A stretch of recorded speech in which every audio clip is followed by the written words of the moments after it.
Welcome to the Pregnancy Help Podcast. I'm Christine Grimmett. I'm here with Valerie Harkins, Heartbeat International's housing specialist, and we also have Gina Tomes from Maternity Home Consulting. She's also one of the founders of Bethlehem House, and we're excited to share some of her wisdom and experience with our listeners today. I know she's worked with the housing community quite a bit, so Valerie can tell us a little bit more about that in just a second. But before we get started, I want to mention that Heartbeat's online academy has lots of training resources for those who are working in not just maternity housing ministries, but all pregnancy help organizations. And we're continually adding to that library of training. So topics from leadership to fundraising, client services, volunteer training, all kinds of stuff. Heartbeat Academy is your go-to place for training that is focused directly on the work that you do in your pregnancy help organization. Find out more at heartbeatservices.org/academy. And with that, Valerie, I'll turn things over to you. I appreciate it, Christine. So as you mentioned, my name is Valerie Harkins, and I am the director of the Maternity Housing Coalition here at Heartbeat International. We are the branch of Heartbeat that is dedicated to maternity housing. We love maternity housing, and so we are focused each day to determining what the needs for maternity homes are, how we can best support them and help them accomplish their mission statements successfully. So today I am having a conversation with Gina Tomes. And I will tell you, listeners, that what we decided to do was so organic. We were having a conversation just yesterday that was so good that I asked Gina, could we pause and could we have this conversation and pick it up and record it over this podcast for you. So today we are going to be talking about, as Gina calls it, burn up instead of burn out. Burn up and not burn out. And we will dive into what that means. I love thinking about it, and Gina's input is rich. So Gina is the founder of Bethlehem House Maternity Home in Omaha, Nebraska. She currently serves on the Leadership Council for the Maternity Housing Coalition. And I am so pleased to say that she is our council member that heads up our research team that is partnered with Notre Dame and the Lab of Economic Opportunity. So she works with our maternity homes and the research team out of Notre Dame to study the impact of maternity homes nationally on the lives of the residents that we serve and their infants. So I have loved working with Gina. I've worked with her for a couple of years now, primarily through that research team. And since then, it's just been a joy to pick her brain about many different topics. So all that to say, Gina, did I sum up your work appropriately? Did I miss any big nuggets? Nope, you summed it up perfectly. And Valerie, as a matter of fact, it was almost exactly 2 years ago when we did our first launch talking about the research. If you remember that. That's right. That Zoom right. Presentation. It was exactly October 26th or something, or 27th. So hard to believe that was 2 years ago. Time flies. Well, I've always enjoyed your input. You know, Gina, one of the things that you bring to the table that is unique is you bring empathy in a human services field with evidence-based practice, with data and research. And you blend that together in such a rich way that sometimes whenever you get to talking about a subject, I'm just riveted. Like, I just want to keep listening, even if it is something as simple as a community needs assessment, right? When you talk to us about these basic principles and tenets of running a maternity home, your passion and your competency really shines through. So I appreciate you letting us record our conversation today. Of course. And thank you for your kind words. That's so sweet of you. I feel the exact same way about you. Thank you, Valerie. So yesterday we started on a subject, and I want to broach that subject again. We were talking about the staffing needs of maternity homes, the culture of staffing in maternity homes. And you mentioned this phrase that I would love for you to unpack for us. And you said that you were passionate about burnout and not burn out. What does that mean? What is that? It's almost, and burnout it's talked about a lot, especially in the human services social work profession. And, I know I'm here in Omaha, Nebraska, and, I'm going to compare it to, there's constantly news stories about, the state of confusion in the foster care system. That obviously we all know that works directly with families and kiddos out of their home environment. And I think the statistics are something like, it's like 1.5 or 2.5 years. There's just constant turnover. So if there is a youth in the foster care system that's been in there for a year to 18 months, they've seen a total of like 9 workers. And so it's happening everywhere. And so I just pay really close attention to what in the heck is going on and what part of this are we missing. And then my favorite thing to do is problem solve. How can we possibly resolve this issue of staffing and burnout? And there's a lot to unpack there. And in maternity homes, where, we're working with, and I compared it to the foster care system, it's a totally different entity, of course, and different set of needs and responsibilities, but we're working around the clock with very, very vulnerable women, babies, and children in a lot of cases, 24/7 in 365 days a year. And any time I get to talk about maternity homes, I mention that 24/7, 365 days a year. And when you think about that, compared to any other type of job, I mean, Christmas is happening, Easter, all these weekends where if you are associated and work on a maternity home team, you're really uniquely focusing and serving some very, very hard situations around the clock, 24/7. Not that you're doing that alone, but it's hard stuff. And so we are really, really facing a lot. And as we know, the culture is getting tougher and tougher. So we really need to be prepared. And how do we deal with this? Yeah, this is a topic that I hear about often. As you know, it's part of their coalition here. Our affiliates of Heartbeat, that are our maternity housing affiliates, have access to cost-free consulting, consulting for maternity housing specifically.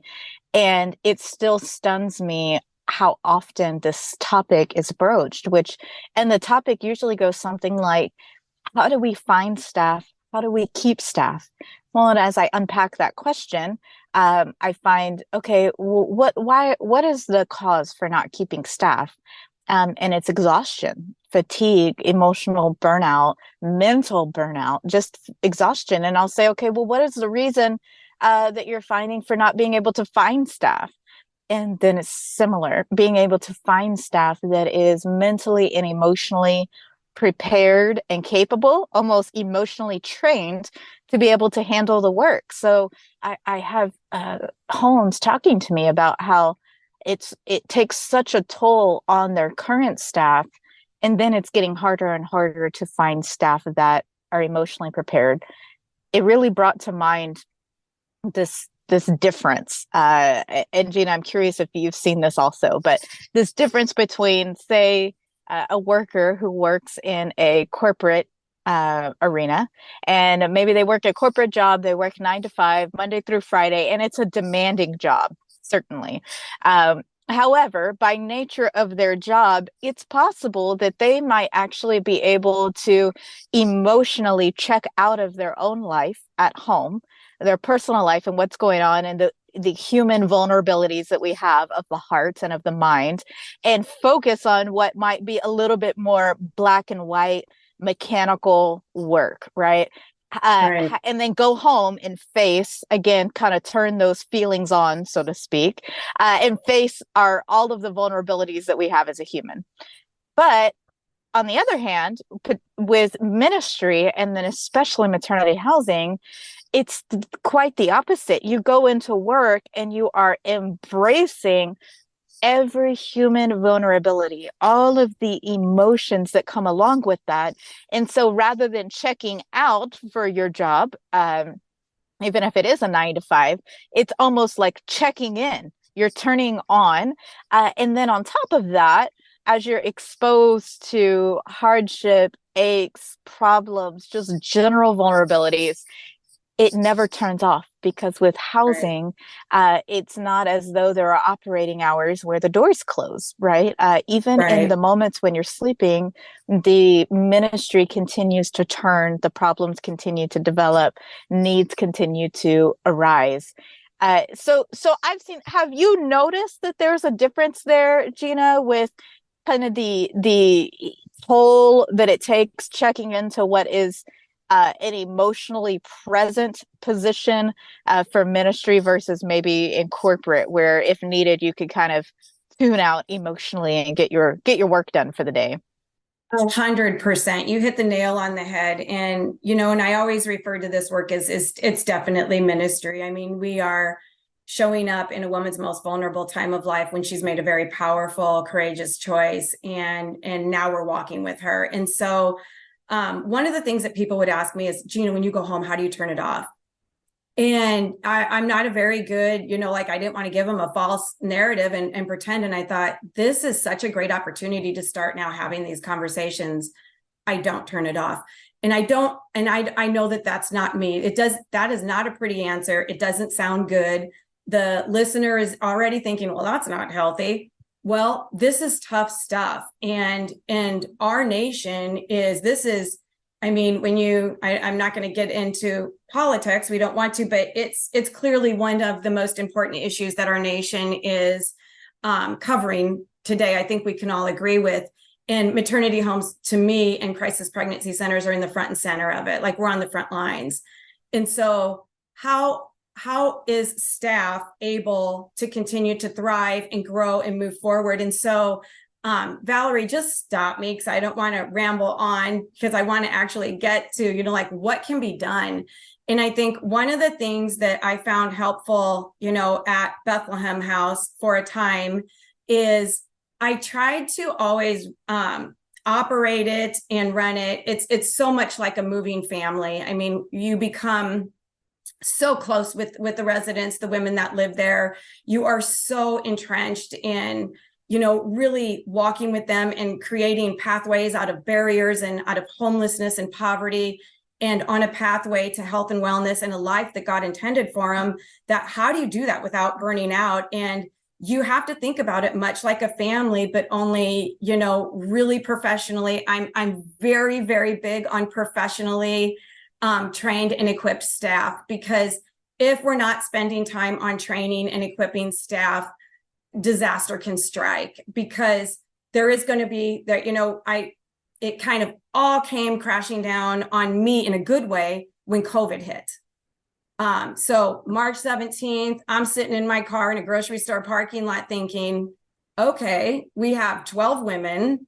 I have babies that are due. I have newborns. Like, okay, how are we going to do this? And so I remember calling an emergency staff meeting. We met in a grocery store parking lot, because if we remember, everything was closed. I know I don't want to think about those days, but, and I just remember I said, okay, because I was big into the last 10 years trying to be, I call it cross training.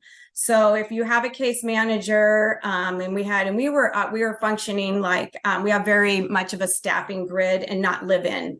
So I want to be clear about that the model that we ran at Bethlehem House and continues to run is a very staffed, professionally staffed model, and not with live in. And I think that I cannot speak for other communities, and nor would I ever, because there are maternity homes, I want to be clear, operating all over this nation that are just thriving with that live-in house parent model.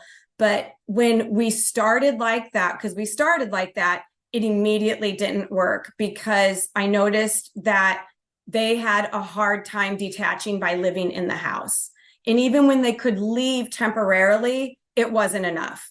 And they would come back, or something would happen. It didn't work for us at that time. And so I went right to a staffing model, and then cross training every employee, so that case manager, if something, God forbid, we needed somebody to fill in overnights, she could do it without being stressed or being, oh no, I don't know what they're doing. They have very, very clear job responsibilities. And I think what helped us was that empowered us, because it kind of was, I know during COVID, I just remember, we got this.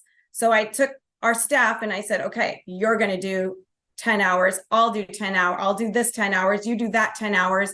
And it went like clockwork. And it actually made us stronger because we felt more like we were walking together and supporting one another, and also taking breaks. Like we had that downtime and we might have been thinking about it. And that's where we have to do our self-care. And for me, the self-care was my faith life.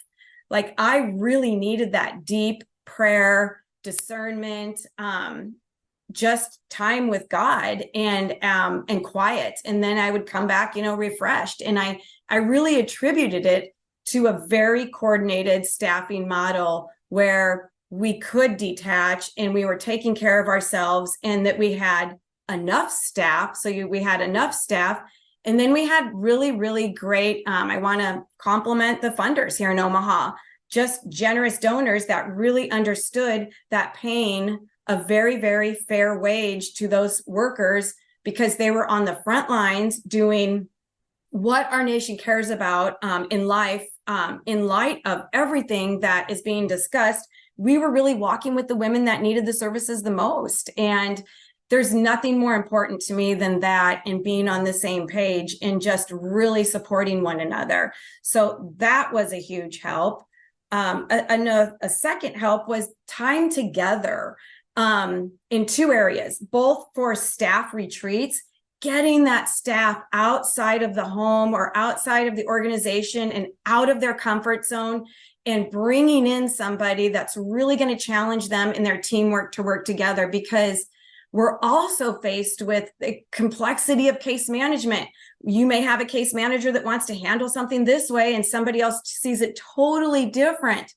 And you have to come together really and serve this family the best way that they deserve to be served. And so there's a lot of opinions and experience, that might be clashing. But at the end of the day, I think because we had that time outside of the house and outside of the organization, we could see the value in the difference of what we even understood. It happened to me all the time. I live and breathe everything maternity homes. But when a staff member would point something out to me and said, Gina, have you thought about it this way? You're right. No, I haven't. And just to being open to really how you are able to serve that family and client, I think is critical. And having, we don't always have to respond with the perfect answer. Sometimes it's showing up and processing forward and walking together, and a happy medium kind of sits in the middle, or the answer. But I think that helped. And then I'm going to say, for me personally, the conferences. Valerie, I know that the topics being discussed at conferences are amazing. I love them. But I loved seeing everybody's faces more, like just to know, like there are so many maternity homes and crisis pregnancy centers out there, but unless you're actually serving and working in one, it's hard to I know here in Omaha, there was one other one. But we didn't we collaborated by referring residents there, but we didn't really walk together and understand, each other the way, maybe we could have or can in the future. But to have that fellowship, to laugh, to tell stories of support, to tell, lessons learned with other states, and with, oh, yes, we've dealt with that. Oh my gosh, we haven't. How did you deal with that? Or you're doing what? Was just, that just fills my heart to know, oh my goodness, I am so not alone. I am so not alone. I am so a part of this larger nation and community of maternity home leaders that, are experiencing the same exact things that we are. But I think, and I always tease people and say, I'm not embarrassed to have a big mouth.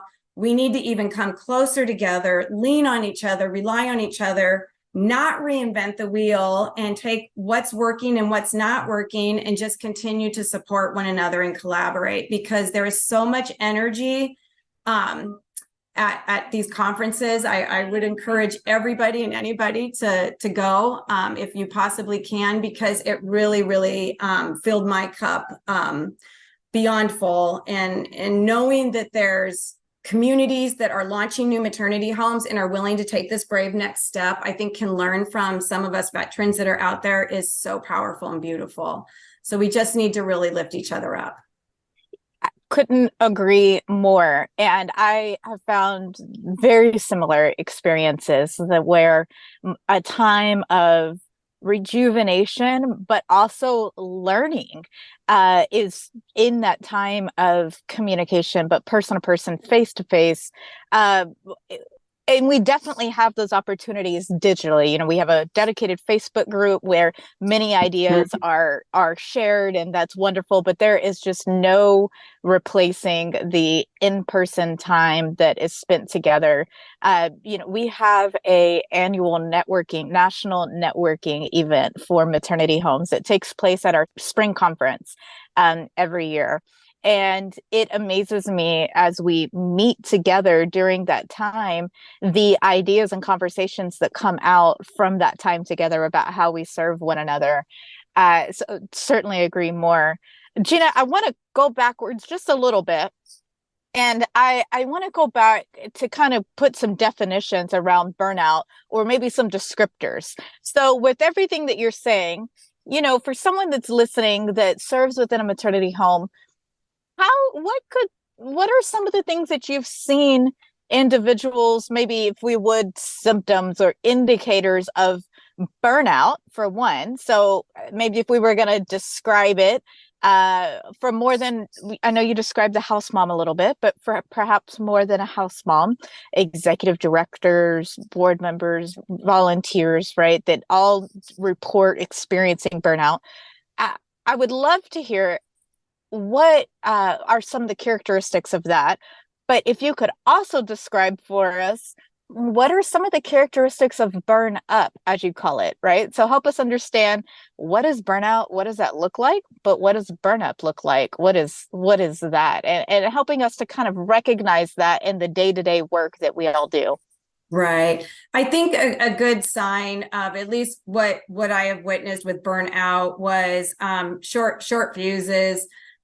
Maybe witnessing team members that, you know, we're looking more at the problem because there are so many and barriers, and they're all different. Like, we are serving families that not one looks like the other one. And so you really have a variety of things that you're working on at one time, multiple. But I have witnessed very short fuses, like maybe frustration, not certainly like anger or anything to that level, but you can just tell when somebody is feeling like, oh my gosh, I can't do this, or how do we do this, instead of approaching the issue or the barrier with solutions. And that is what our role is to really empathetically, lovingly, professionally walk with each woman, and really help her with those next steps. And you have to come with your A game and with a grace and a dignity, because what is working in these maternity homes and how it links to the Notre Dame research, it works because it's relationship based. And if that relationship is getting stressed or toxic or not healthy, it can be really traumatic inside and affect the whole team. If you have a team member that is just really, really suffering, I always noticed that they were struggling mentally and just really having a hard time expressing themselves, and maybe doing that through a little bit of frustration is one sign. I think another sign is just coming at it with more problems, and feeling overwhelmed. And sometimes when I would look at that sign early on, you know, it's important. And I will say this, I say it over and over again, that we are working with our nation's most vulnerable families. So you really need proper training, I think proper education and proper experience that fits what is needed in the maternity home. It's almost cruel and not healthy to have maybe an inexperienced person trying to function at a high level inside of a maternity home, because it is not for the faint of heart. And that's just my opinion. I know that there are gazillions, and I mean gazillions because I have them in my life, volunteers that do amazing work. However, I go back to that relationship. Typically, we are working with women that when they come to us, they can't name one healthy family support and have been through hell. And we are rebuilding her trust. We are rebuilding her relationship and opportunity to really build that foundation of what parenting and what her life looks like. And that is not easy, and it's done over a great length of time. So I think some of those are signs when you have a team member that needs some help. And I always go back to, I know Gallup has a great assessment. We do these at the beginning of the year, or when you're hiring. The Berkman assessment is another good one, where as a supervisor, it will point out, like, when a person is stressed, these are their stress behaviors. And I think as a supervisor and as a leader, it's important to know your team, because I was able to get ahead of that, take that person, take them out, see what's going on. Is there something going on in their personal life that maybe they need some more time, or maybe they're really struggling with this one issue, and we need to come together as a team and support it. But it's critical that you have a pulse on that environment and that culture of love that you are trying to offer the women that you're serving, and get ahead of it. But those are some signs. And I'm going to jump to what are some signs of burn up. Is you have to be careful with this too, but I'm a big advocate for strategic planning. Pay attention to, what are the needs? Yearly and quarterly evaluations. I still pore over old data. I'm a nerd, but it's partly because of the Notre Dame research that made me that way. But there is so much power in that information. Like, really look at, what are the demographics of the women you're serving? What were they coming to us from, and like, and with, and where are they today? And really studying that. And I think when you're experiencing some healthy staff and teamwork and burn up, you're going to have team members that want more solutions. Like, what is that next step? Where do we go from here? Let's look at the last year. What were our gaps? Where did we fall? What were the needs that we really weren't meeting? Some of ours in Omaha, Nebraska, we have kind of not the best public transportation. And so I remember the last year I was there, I was like, oh my goodness, we had about 25 alumni reported that their cars were like barely drivable. And in Omaha, Nebraska, you need a car to be productive and to parent a child. You cannot rely on the bus system, unfortunately, with inclement weather and because of where housing is. And so it was immediate. It's like, okay, we need funding for transportation. We need to start investing in vehicles for our alumni and for our residents that are ready to, bridge out into the community. And so that we would have never known that if we didn't have a pulse on where the gaps were, and going to the experts and helping make those decisions. And I will always say our experts are the families that we serve, are our mommies. They have to have that voice, and we as staff have to trust that and lean on them and nurture that, develop it like leadership, and really get them involved as to what does that strategic plan look like. And I think burn up can be really celebratory in what are those next steps and how your organization is growing and strengthening. I talk too much. Sorry. No, I was just thinking that I hope that someone had like pen and paper and they were writing down notes as they were going along, because that was great. Great nuggets and info. I think I'll go back and listen to that over time. One of the things that really stood out to me listening to you is the impact that emotional mental fatigue has on our approach towards barriers or obstacles. And it's interesting to hear you describe that, whenever we're experiencing burnout, we might actually meet those obstacles with addressing more actually piling problems on top of problems on top of problems, feeling as though a solution is unreachable.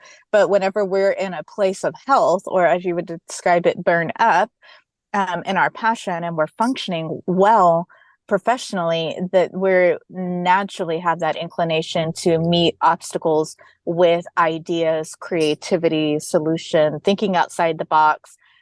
Also that idea of abundance, that God has a solution, he has the resource. What are the ways that we are going to access that? and that really stands out to me. That's a great nugget, even for myself or whenever I'm meeting with others in regular consultations, to take that as a mental note and kind of listen to self-talk or listen to how I'm describing problems. And am I describing that with more problems or with potential solutions, and letting that be a little flag for me, a little indicator for professional well-being and mental well-being. Well, Gina, I am grateful for your time today. If you found benefit in this podcast, you can connect with Gina more. She is on our Leadership Council team, which means that you can have access to her for a housing consultation through the Maternity Housing Coalition. Additionally, Gina provides a consultation for maternity homes independently. You can find info for that at maternityhomeconsulting.com. If you are interested in connecting with her or connecting with us, or would like support on this subject, please be sure to reach out to us. You can reach me anytime at housing@heartbeatinternational.org. So that's housing@heartbeatinternational.org. Awesome. Thank you for this opportunity. Yeah, thank you so much, Gina and Valerie, for your time. I think this was a really helpful episode, and hopefully just what something somebody needed to hear to help them in their ministry. So thank you both for your time. One thing that Gina had mentioned, and you both talk about conferences, and Heartbeat's annual conference will be, the registration will be open up here very soon. So I don't have that link just now, but I will include it later in the show notes. So if you're listening to this a little bit after the publishing date, circle back to those show notes below, and I'll have the registration link open for that. And again, there's this whole housing track. There are networking opportunities just for housing. So it's a great way to get to share those stories with each other and encourage each other and learn from each other. So it's a really cool upcoming opportunity. So with that, thanks everyone for listening, and have a great rest of your day, and be sure to subscribe to the Pregnancy Help Podcast.